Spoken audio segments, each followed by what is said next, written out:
Elhamdulillah, wa salatu wa salamu ala rasulillah. Falenderimet I përkasin Allahut, paqja dhe bekimet Allahut qofshin mbi profetin Muhammed sallallahu alaihi wasallam.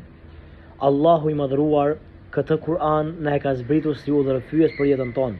Allahu I madhëruar këtë Kur'an na e ka zbritur si manual për jetën tonë, pra që na tregon se si ta jetojmë jetën tonë. Prandaj ne si besimtar e kemi detyrë ta lexojmë, ta meditojmë dhe ta praktikojmë këtë Kur'an famlar. Se më të vërtet ky Kur'an është kënaqësia e zemrave tona dhe ai I cili na orienton për tek e mira, për tek ajo që është e hajrit. Mirë po, shumica e besimtarëve nuk janë për atyre që e praktikojnë Kur'anin. Ata mund ta lexojnë, ama as nuk e meditojnë, as nuk e praktikojnë.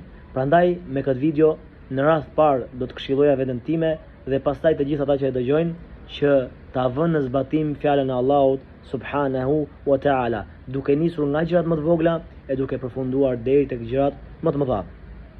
Një prej gjërave ose defekteve që kanë muslimanët sot është edhe pjesa që kur dikush u thot atyre nuk jam I lirë sot, ata atyre u ngel hatri, mërziten dhe ndoshta edhe të marrin inat. Ky është një defekt, ama kjo gjë me Islam nuk ekziston. Allah I madhëruar thot: mos hyni në shtëpitë e huaja pa marr leje dhe pa dhënë selam.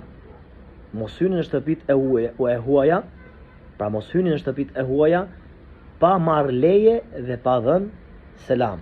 Subhanallah. Dhe pastaj në vazhdim të një ajeti tjetër, pra në surën Nur, thot: nëse në ato shtëpi nuk gjeni askënd, mos hyni në to derisa t'u jepet leje. E nëse ju thuhet juve kthehuni, për shembull ti ke ardhur nga larg për ta vizituar dikënd, mi po ai thot ktheu o vlla se nuk jam I gatshëm. Nuk jam I gatshëm të pres njerëz.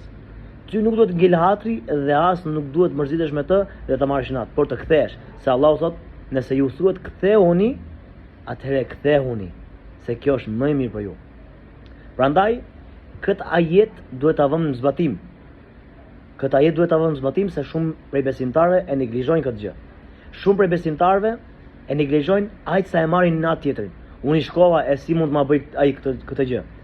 Këtë gjë ta ka thënë vetë Allahu, nëse ju thuhet kthehuni se kjo është më e mirë për ju. Sepse ti nuk e di kur e ka kohën e lirë tjetri dhe ti nuk e di sikretin e tjetrit. Allahu e di më mirë se çfarë është më e mira për robërit. Prandaj këtë ajet ta vëmë zbatim. Shumica e besimtarëve ndoshta edhe e kanë lexuar, por as që e meditojnë dhe as që e vënë në praktik. Aq më tepër, atyre u ngel edhe hatri kur dikush I thot nuk jam I gatshëm të pres njerëz sot. Kjo është një prej paturpsive më të mëdha që bëhet nga ana e besimtarëve, të cilët duan t'u dalë ajo e vetja dhe të cilët ecin me xahilietin e tyre, me ignorancën para islame dhe nuk ecin me islamin e vërtet. Prandaj ti kthehemi Kur'anit ashtu siç duhet, qoftë në gjërat më të vogla e duke përfunduar tashmë ke gjërat më të mëdha. Allahu na përmirësoft gjendjen, Allahu na fal, Allahu na udhëzoft, Allahu na drejtoft, Allahu na bëf atyre që e praktikojnë Kur'anin dhe nuk e bojkotojnë atë dhe nuk e shpërfillin atë. Amin ya rabbal alamin.